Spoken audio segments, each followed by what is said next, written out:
ജീവമൊഴി കാൽവരിനാഥന്റെ സ്നേഹമൊഴി തിരുനിറത്താൽ ജീവനേകും യേശുനാഥന്റെ ജീവമൊഴി ജീവധാര ജീവധാര ജീവധാര.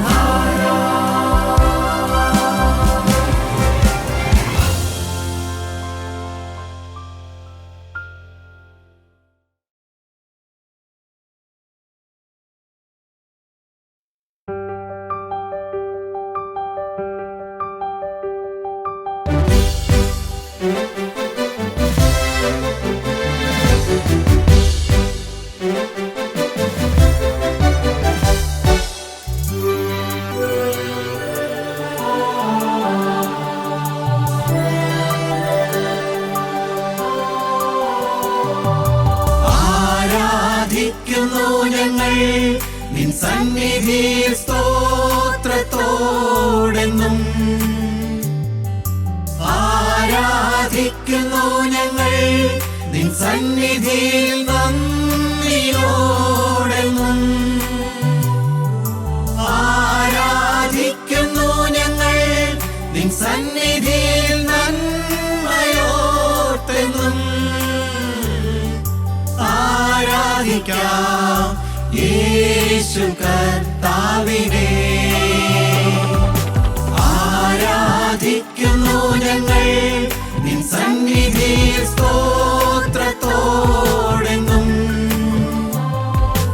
ആരാധിക്കുന്നു ഞങ്ങൾ നിൻ സന്നിധിയിൽ നന്ദിയോടെന്നും. ആരാധിക്കുന്നു ഞങ്ങൾ നിൻ സന്നിധിയിൽ നന്മയോർത്തെന്നും.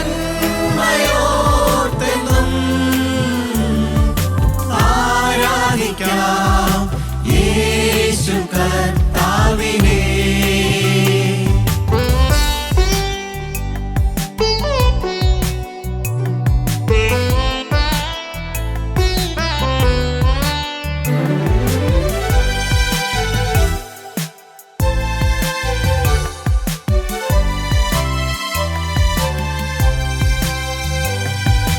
നമ്മെ സർവം മറന്ന് തൻ സന്നിധിയിൽ മോദമോടിന്ന്.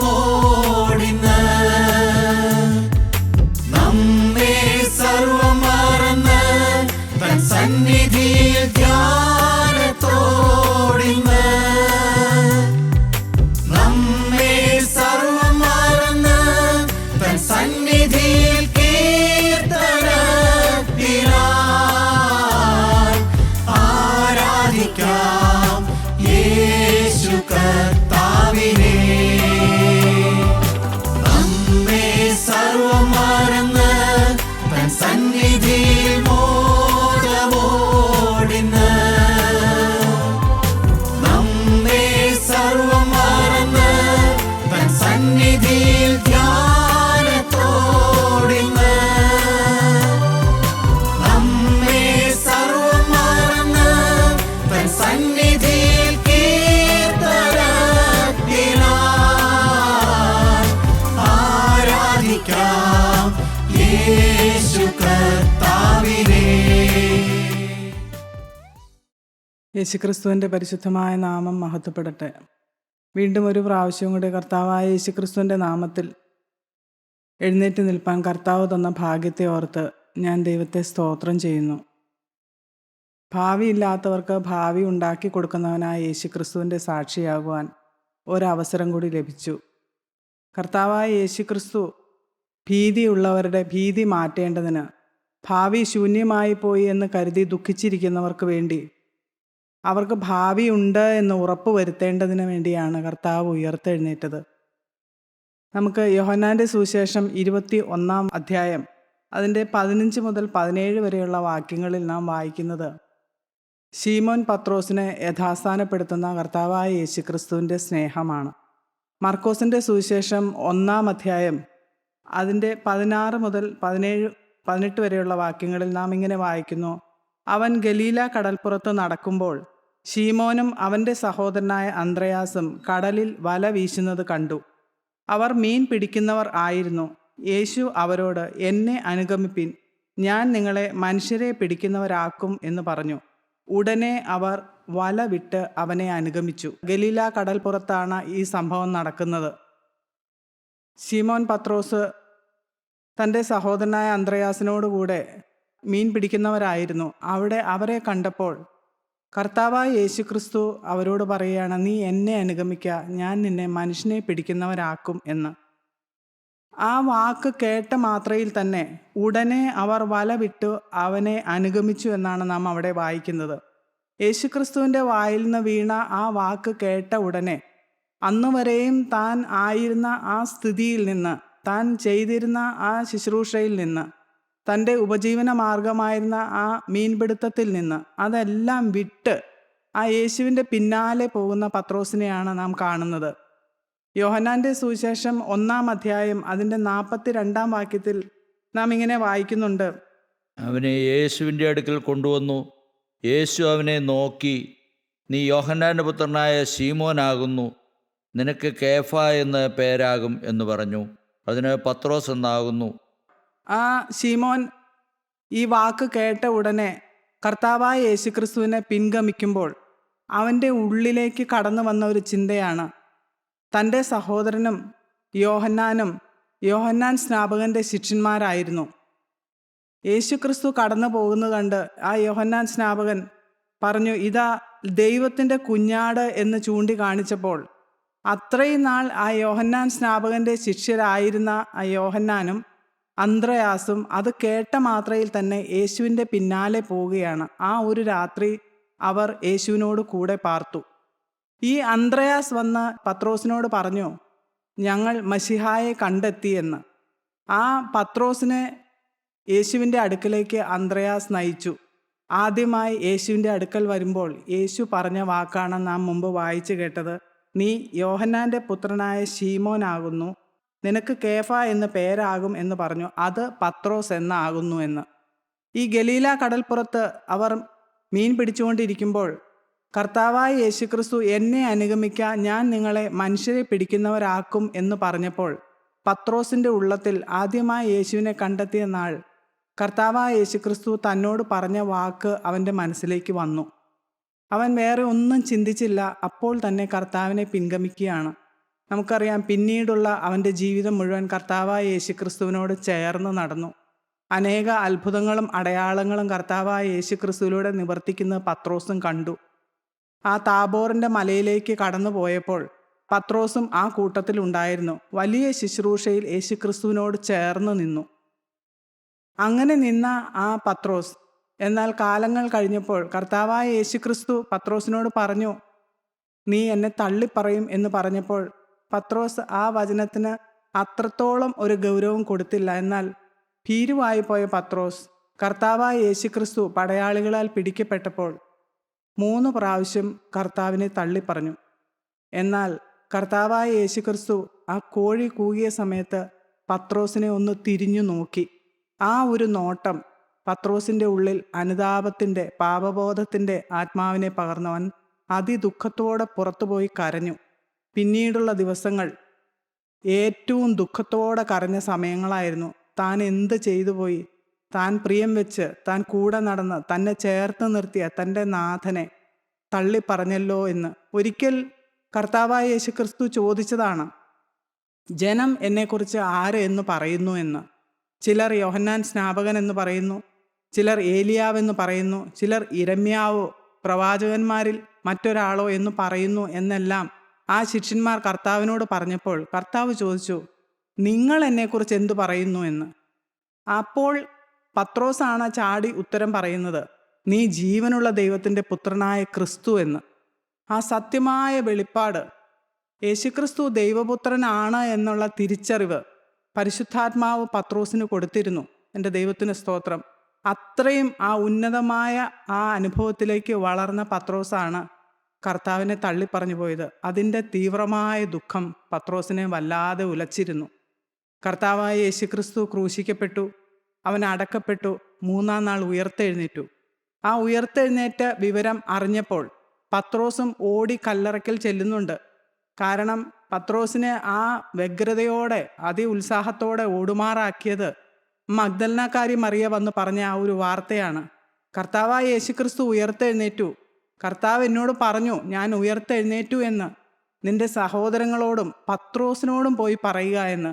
ആ പത്രോസിനോട് എന്ന് എടുത്തു പറഞ്ഞപ്പോൾ യേശുക്രിസ്തുവിൻ്റെ ആ തികഞ്ഞ സ്നേഹം പത്രോസിൻ്റെ ഉള്ളത്തിലേക്ക് വീണ്ടും ആഴ്ന്നിറങ്ങി. ആ സ്നേഹത്തിൻ്റെ ആധിക്യത്തിലാണ് പത്രോസ് ആ കല്ലറയിലേക്ക് ഓടുന്നത്. എന്നാൽ പിന്നീടുള്ള ദിവസങ്ങൾ പത്രോസ് വീണ്ടും നിരാശയിലേക്കായി പോകുന്നു. ഇനി തൻ്റെ ഭാവി എന്താകും? കർത്താവായ യേശുക്രിസ്തു ഉയർത്തെഴുന്നേറ്റു, ശരി തന്നെ, പക്ഷേ ഇനി മുമ്പോട്ട് എങ്ങനെ എന്നോർത്ത് വളരെ ദുഃഖത്തോടെ ഇരുന്ന പത്രോസ് തന്നോട് കൂടെ ഉണ്ടായിരുന്ന 7 പേര്, തന്നോട് കൂടെ ഉണ്ടായിരുന്ന നാം 21 വാക്യം ആദ്യ ഭാഗത്ത് വായിക്കുന്നുണ്ട്. അതിൻ്റെ ശേഷം യോഹന്നാൻ്റെ സുവിശേഷം 21 അധ്യായം 1 മുതൽ 3 വരെയുള്ള വാക്യങ്ങൾ. അതിൻ്റെ ശേഷം യേശു പിന്നെയും തിബര്യാസ് കടൽക്കരയിൽ വെച്ച് ശിഷ്യന്മാർക്ക് പ്രത്യക്ഷനായത് ഈ വിധമായിരുന്നു.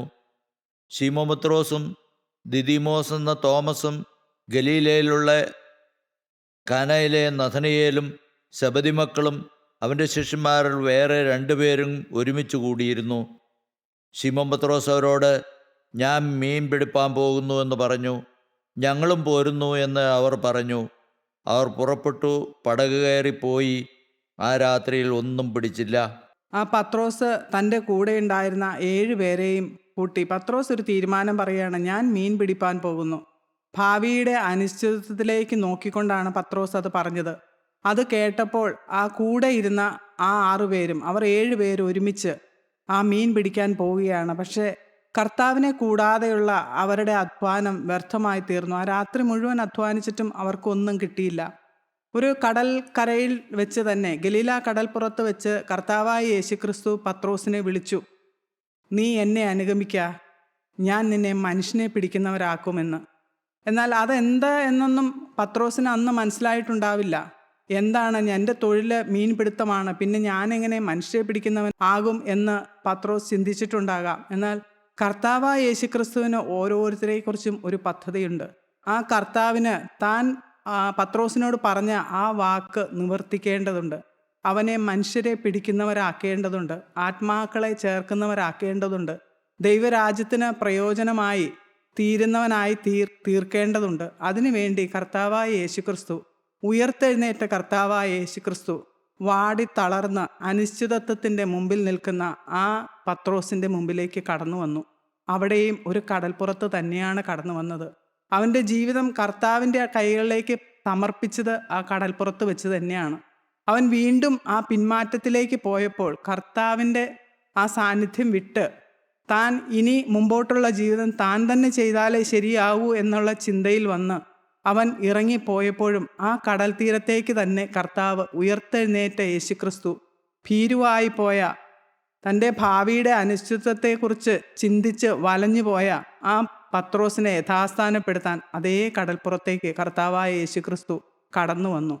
അവൻ കടന്നു വരുമ്പോൾ ഇവർ അധ്വാനിച്ചിട്ട് ഒന്നും കിട്ടാതെ വിഷമിച്ചിരിക്കുകയാണ്. എല്ലാം അറിഞ്ഞിട്ടാണ് കർത്താവ് വരുന്നത്.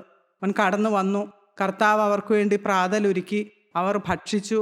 ആ ഭക്ഷണം കഴിഞ്ഞതിന് ശേഷം കർത്താവായ യേശുക്രിസ്തു ശീമോനെ വിളിക്കുകയാണ്. യോഹന്നാൻ്റെ സുവിശേഷം 21 അധ്യായം 15 വാക്യം.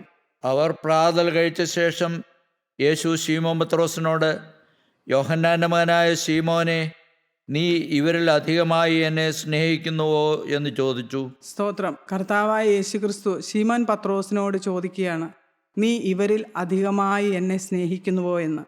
നാം അവിടെ വായിക്കുമ്പോൾ 3 പ്രാവശ്യം കർത്താവായ യേശുക്രിസ്തു പത്രോസിനോട് ചോദിക്കുന്നുണ്ട്. ഒന്നാമത്തെ ചോദ്യം, നീ ഇവരിൽ അധികമായി എന്നെ സ്നേഹിക്കുന്നുവോ എന്നാണ്.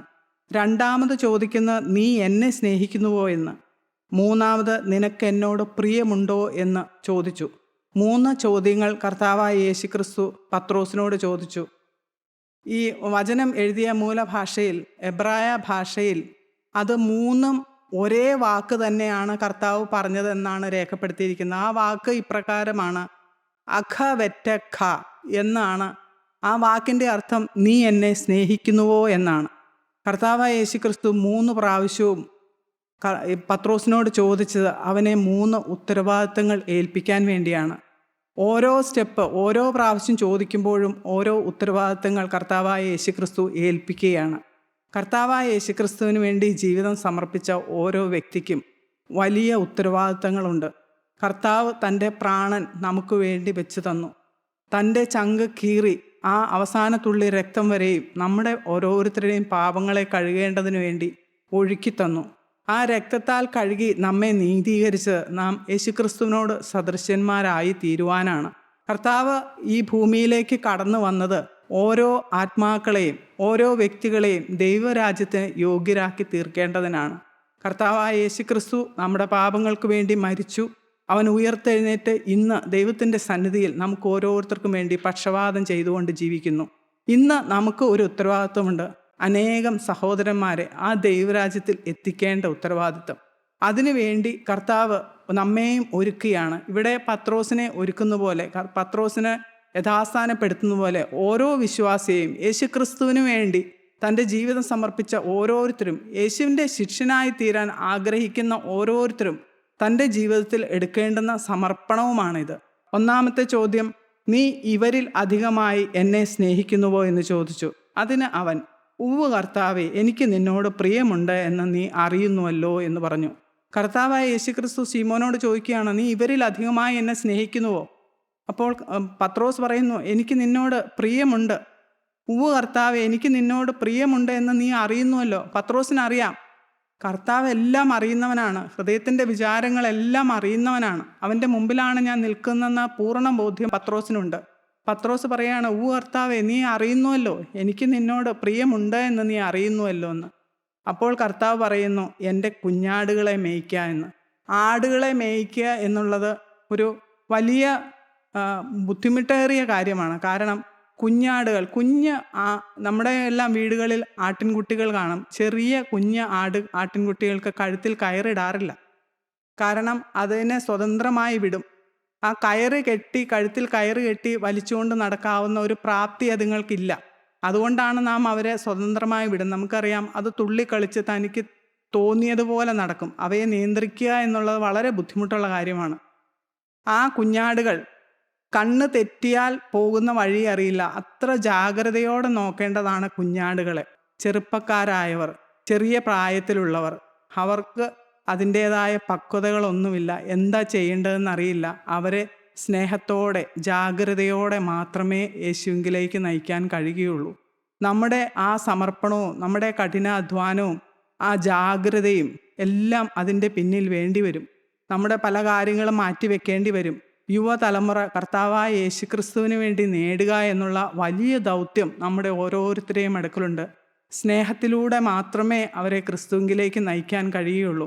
കർശനമായ ഒരു കാര്യത്തിലൂടെയോ ഒരു ചിട്ടകളിലൂടെയോ ഒന്നും അവരെ ചേർത്ത് പിടിക്കാൻ കഴിയുകയില്ല. കാലം അതിൻ്റേതായ രീതിയിൽ മുമ്പോട്ട് പോകുമ്പോൾ യേശുക്രിസ്തുവിനോടുള്ള ആ സ്നേഹവും യേശുവിൻ്റെ വചനത്തോടുള്ള ഒരു ആകർഷണവും ഒന്നും ഇന്നത്തെ തലമുറയിൽ, ചെറുപ്പക്കാരുടെ ഇടയിൽ, ചെറിയ കുട്ടികളുടെ ഇടയിൽ ഇല്ല.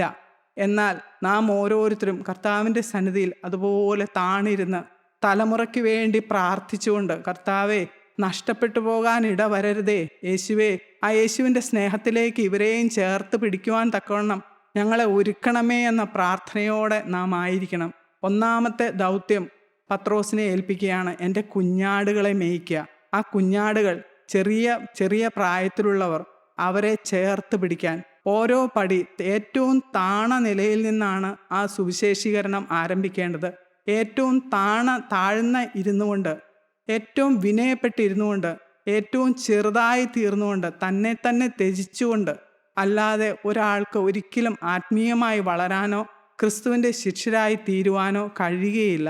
ശിഷ്യത്വം എന്ന് പറഞ്ഞു കഴിഞ്ഞാൽ തന്നെ ത്യജിക്കുക, തൻ്റെ മരണം, തൻ്റെ ഇഷ്ടങ്ങളും ആഗ്രഹങ്ങളും എല്ലാം വിട്ട് ഉപേക്ഷിച്ച് മറ്റൊരുത്തിൻ്റെ ഇഷ്ടത്തിന് വേണ്ടി തന്നെ ഏൽപ്പിച്ചു കൊടുക്കുന്നതാണ് ശിഷ്യത്വം. യേശുക്രിസ്തുവിൻ്റെ ഇഷ്ടത്തിന് വേണ്ടി, യേശുക്രിസ്തുവിൻ്റെ ലക്ഷ്യം എന്താണോ അത് ഭൂമിയിൽ നിവർത്തിക്കപ്പെടേണ്ടതിന് വേണ്ടി നമ്മെ ഓരോരുത്തരെയും ഏൽപ്പിച്ചു കൊടുക്കുക എന്നുള്ളതാണ് ശിഷ്യത്വം എന്നുള്ളതിൽ നിന്ന് അർത്ഥമാക്കുന്നത്. ഒന്നാമത്തെ ഉത്തരവാദിത്വം ഏൽപ്പിച്ചു, എൻ്റെ കുഞ്ഞാടുകളെ മേയ്ക്കുക എന്ന്. രണ്ടാമതും അവനോട് യോഹന്നാൻ്റെ മകനായ ശീമോനെ, നീ എന്നെ സ്നേഹിക്കുന്നുവോ എന്ന് ചോദിച്ചു. അതിന്, ഉവ്വ് കർത്താവേ, എനിക്ക് നിന്നോട് പ്രിയമുണ്ട് എന്ന് നീ അറിയുന്നുവല്ലോ എന്ന് പറഞ്ഞു. രണ്ടാമതും പത്രോസിനോട് ചോദിക്കുകയാണ്, യോഹന്നാൻ്റെ മകനായ ശിമോനെ, നീ എന്നെ സ്നേഹിക്കുന്നുവോ എന്ന്. യേശുക്രിസ്തു മനുഷ്യരെ പിടിക്കുന്നവരാക്കും എന്നുള്ള ആ ഒരു ദൗത്യത്തിലേക്ക്, ആ ഒരു ഉന്നത പദവിയിലേക്ക് പത്രോസിനെ ആക്കി തീർക്കണമെങ്കിൽ ആ പത്രോസിൻ്റെ സമർപ്പണത്തിൻ്റെ വേരുകൾ യേശുക്രിസ്തുവിലേക്ക് ആഴ്ന്നിറങ്ങേണ്ടതുണ്ട്. നമ്മുടെ ഓരോരുത്തരുടെയും ജീവിതത്തിൽ നാം ആത്മാവിൽ വളരേണ്ടതിന്, യേശുവിനോട് അടുത്ത് വരേണ്ടതിന്, വിശ്വാസത്തിൽ വേരൂന്നി, സ്നേഹത്തിൽ വേരൂന്നി, ക്രിസ്തുവിനോട് ഒന്നായി ചേരേണ്ടുന്ന ആ ഒരു അനുഭവത്തിലേക്ക് നാം ഓരോരുത്തരും വരേണ്ടതുണ്ട്. രണ്ടാമതും അവനോട് പറഞ്ഞു, എൻ്റെ ആടുകളെ പാലിക്ക എന്ന്. ആടുകളെ പാലിക്ക എന്ന് പറയുമ്പോൾ ഒരു വലിയ ആട്ടിൻകൂട്ടം, ആ ആട്ടിൻകൂട്ടത്തിൽ ചെമ്മരിയാടുകൾ ഉണ്ടാവും, കോലാടുകൾ ഉണ്ടാകും. ഒരു ഇടയൻ്റെ ദൗത്യം ഈ ആടുകളൊന്നും വഴിതെറ്റിപ്പോകാതെ നോക്കുക, കൃത്യസമയത്ത് അവർക്ക് ഭക്ഷണം കൊടുക്കുക, കൃത്യസമയത്ത് അവരെ കൂടുകളിൽ എത്തിക്കുക. ആ കൂടുകളിൽ എത്തിച്ചു കഴിഞ്ഞാലും ഇടയൻ്റെ ചുമതല മാറുന്നില്ല. കാരണം ചെമ്മരിയാടുകളെയും കോലാടുകളെയും ഒരേ രീതിയിലല്ല ട്രീറ്റ് ചെയ്യുന്നത്.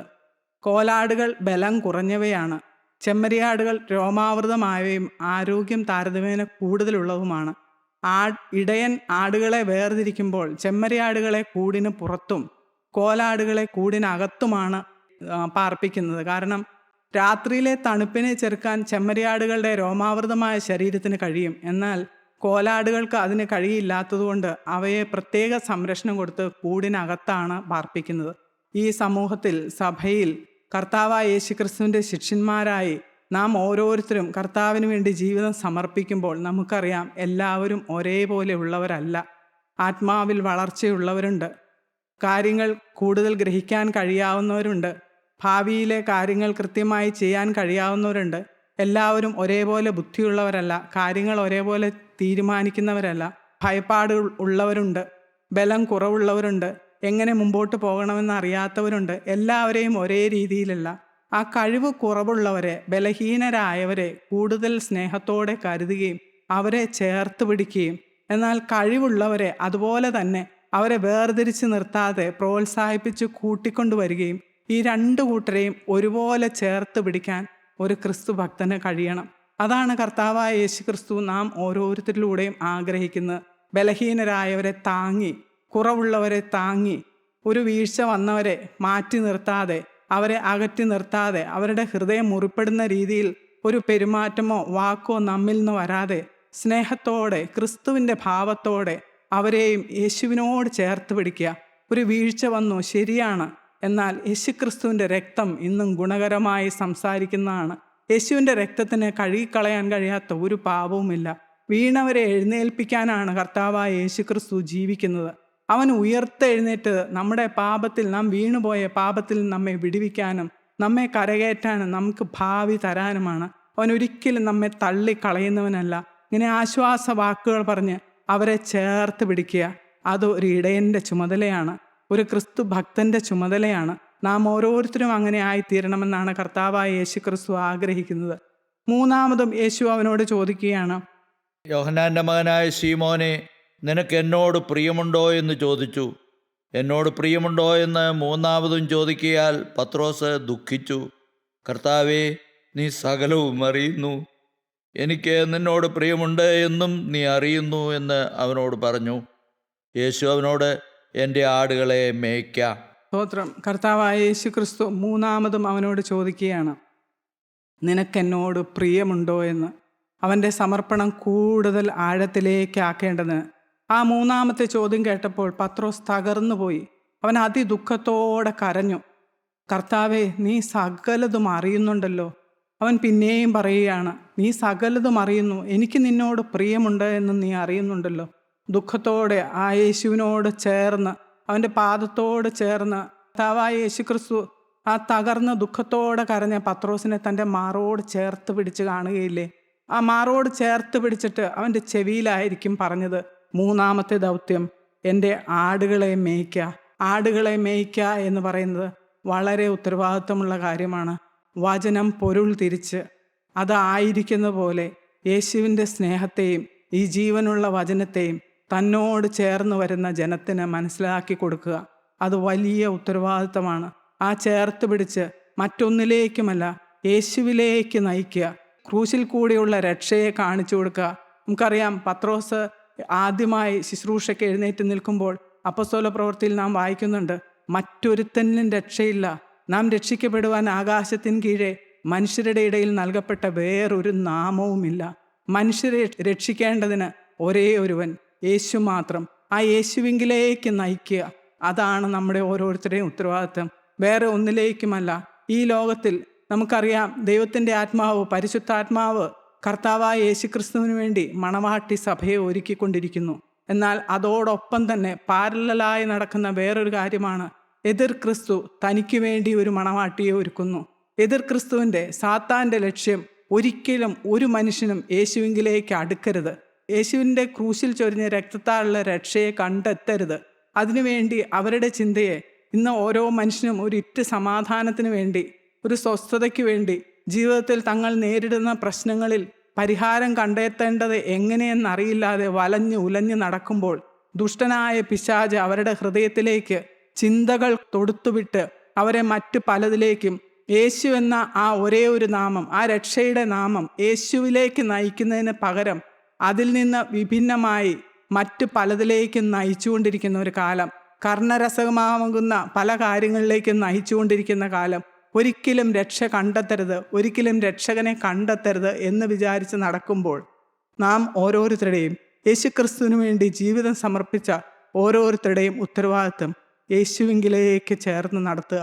നമ്മോട് ചേരുന്നവർ, നമ്മോടല്ല യേശുവിനോട് ചേരുന്നവർ, ഓരോ വ്യക്തിയും നാം കണ്ടെത്തുന്ന നമ്മോട് കൂടെയുള്ളവർ, കർത്താവായ യേശുക്രിസ്തു നമുക്ക് ദാനമായി തന്ന ഓരോരുത്തരും, നമ്മുടെ തലമുറ, നമ്മുടെ ഭവനത്തിലുള്ളവർ, ഇവരെല്ലാം യേശുവിനെ കണ്ടെത്തുന്നവരായി തീരണം, യേശുവിങ്കിലേക്ക് ചേർക്കപ്പെടുന്നവരായി തീരണം. ഒരുപക്ഷെ ഇന്നുള്ള സാഹചര്യത്തിൽ അതൊന്നും കഴിയുമായിരിക്കില്ല. നാം ഒരാൾ മാത്രമായിരിക്കും വീട്ടിൽ, ഒരു ഭവനത്തിൽ യേശുവിന് വേണ്ടി ജീവിതം സമർപ്പിച്ചത്. എന്നാൽ നമുക്ക് നമ്മുടെ ഹൃദയത്തിലേക്ക് കടന്നു വന്ന യേശു, അവന് അസാധ്യമായ ഒരു കാര്യവുമില്ല. ഏത് ഹൃദയത്തിലേക്കും കടന്നു ചെല്ലാൻ അവന് കഴിയും. എന്നാൽ യേശുവിന് നിൽക്കാനൊരിടം, ആ ഇടമായി നമ്മുടെ ഹൃദയം വിട്ടുകൊടുക്കാൻ നമുക്ക് മനസ്സാണോ? നമ്മുടെ ഹൃദയത്തിൽ ചവിട്ടി നിന്നുകൊണ്ട് കർത്താവായ യേശുക്രിസ്തു തൻ്റെ ആണിപ്പാടുള്ള കരം നമ്മുടെ കുടുംബത്തിലുള്ളവരുടെ തലമേലേക്ക് നീട്ടുവാൻ നമ്മെ തന്നെ വിട്ടുകൊടുക്കാൻ നമുക്ക് മനസ്സാണോ? കർത്താവായ യേശുക്രിസ്തു ഈ പാപിയായ എനിക്ക് ആ ഭാഗ്യം തന്നു. അവൻ എൻ്റെ ഹൃദയത്തിലേക്ക് എഴുന്നള്ളി വന്നു. എൻ്റെ ആഗ്രഹവും അതുമാത്രമാണ്. എന്നോട് അടുക്കുന്നവർ, എൻ്റെ കൂടെയുള്ളവർ ഈ യേശുവിനെ കണ്ടെത്തണം എന്നും എനിക്കുള്ള ഒരു പ്രാർത്ഥനയാണ്.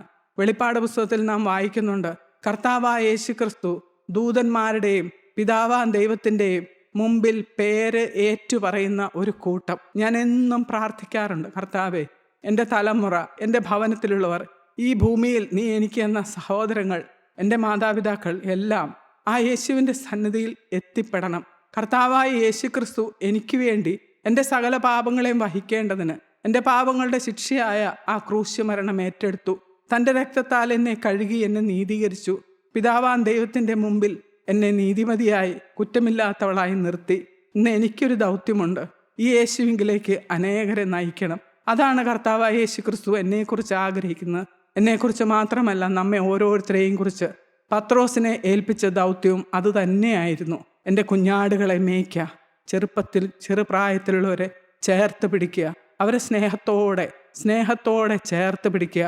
അവർ കുതറിമാറിപ്പോകുന്ന സാഹചര്യങ്ങളുണ്ടാകും. അവിടെയെല്ലാം അവരെ സ്നേഹത്തോടെ, കടുത്ത നിയന്ത്രണങ്ങളല്ല, ആ സ്നേഹത്താൽ ചേർത്ത് പിടിക്കുക. വീണ്ടും ആടുകളെ പാലിക്കുക. നമ്മുടെ കൂടെയുള്ളവർ ബലഹീനരായവരെ താങ്ങുക. വീണ്ടും അവരെ മേയ്ക്കുക. എൻ്റെ ആടുകളെ മേയ്ക്കുക. അവർക്ക് ആത്മാവിൻ്റെ ഭക്ഷണം, ശരീരത്തിൻ്റെ ആവശ്യത്തിനുള്ള ഭക്ഷണം നമ്മൾ കഴിക്കാറുണ്ട്. നമ്മുടെ ശരീരത്തിൽ ഒരാത്മാവുണ്ട്. ഈ ആത്മാവിന് വേണ്ടുന്ന ഭക്ഷണമാണ് ഈ തിരുവചനം, ഈ മായമില്ലാത്ത വചനം. അത് മറ്റുള്ളവർക്ക് പകർന്നു കൊടുക്കാൻ കഴിയുന്നവരായി തീരണം. ഈ വചനത്തിലൂടെ മാത്രമേ യേശുവിനോട് അടുക്കാൻ കഴിയുകയുള്ളൂ. ഈ വചനം നമ്മുടെ ഹൃദയത്തിലേക്ക് അത് മധുരമായി ഇറങ്ങി വന്നാൽ മാത്രമേ യേശുവിനോടുള്ള സ്നേഹത്തിലും ആ ഭക്തിയിലും നമുക്ക് വളരാൻ കഴിയുകയുള്ളൂ. ആ ഒരു സ്ഥിതിയിലേക്ക് കർത്താവായ യേശുക്രിസ്തു നമ്മിലൂടെ മറ്റുള്ളവർ യേശുവിലേക്ക് ചേരുവാൻ ആഗ്രഹിക്കുന്നു. യേശു പത്രോസിനെ ഇവിടെ യഥാസ്ഥാനപ്പെടുത്തി ആഴത്തിൽ ക്രിസ്തുവിൽ വേരൂന്നിയവനായി തൻ്റെ ജനത്തെ നയിക്കുവാൻ തക്കവണ്ണം ആ തിബരിയാസ് കടൽക്കരയിൽ വെച്ച് തന്നെ കർത്താവായ യേശു ക്രിസ്തു അവനെ പ്രാപ്തനാക്കി. എവിടെ വെച്ച് യേശു അവനെ വിളിച്ചുവോ, തന്നെ അനുഗമിക്കാൻ വിളിച്ച് തൻ്റെ ആ ദൗത്യം നിന്നെ മനുഷ്യരെ പിടിക്കുന്നവരാക്കും എന്ന് പറഞ്ഞുവോ, അവിടെ വെച്ച് തന്നെ കർത്താവായ യേശു ക്രിസ്തു അവന് ഭക്ഷിക്കാനുള്ളതെല്ലാം കൊടുത്ത് അവനെ ആത്മാവിൽ ബലപ്പെടുത്തി, അവനെ യഥാസ്ഥാനപ്പെടുത്തി. ആ യേശുവിൻ്റെ സ്നേഹത്തിന് മുമ്പിലാണ് നാം ഓരോരുത്തരും ഇന്ന് ആയിരിക്കുന്നത്. നമുക്കും നമ്മുടെ ജീവിതത്തെ കർത്താവായ യേശു ക്രിസ്തുവിൻ്റെ ഹിതത്തിന് നമുക്ക് നമ്മെ തന്നെ സമർപ്പിച്ചു കൊടുക്കാം. നമുക്ക് പ്രാർത്ഥിക്കാം. കരുണയുള്ള കർത്താവേ, വാഴ്ത്തപ്പെട്ട സ്വർഗത്തിലെ അപ്പ, നിന്റെ ശിഷ്യരായി തീരുവാൻ നിന്റെ ഹിതം അവിടുന്ന് ഞങ്ങളെ വിളിച്ച നാളിൽ ഞങ്ങളിലൂടെ ആഗ്രഹിച്ചത്, നിന്റെ വിളിയാലുള്ള ആശ ഇന്നതെന്ന് തിരിച്ചറിഞ്ഞുകൊണ്ട് അതിനുവേണ്ടി ജീവിതത്തെ സമർപ്പിക്കാൻ, ഭാവിയെ നോക്കാതെ പ്രതിസന്ധികളെ നോക്കാതെ ക്രിസ്തു യേശുവിൽ ബലമുള്ളവരായി നിൽക്കുവാൻ, അനേകരെ നിനക്ക് വേണ്ടി നേടുവാൻ തക്കവണ്ണം അടിയങ്ങളെ ഒരുക്കണമേ. ഞങ്ങളുടെ ജീവിതത്തിലെ എല്ലാ കുറവുകളും അവിടുത്തെ പരിശുദ്ധ രക്തത്താൽ കഴുകിത്തന്ന് ഇന്ന് ഞങ്ങളെ ബലപ്പെടുത്തി അയക്കണമേ. തിരുനാമം ഞങ്ങളിലൂടെ മഹത്വപ്പെടുവാൻ ഇടയാകണമേ. യേശു മൂലം പ്രാർത്ഥിക്കുന്നു. കൃപയോടെ കേൾക്കണം പിതാവേ. ആമേൻ.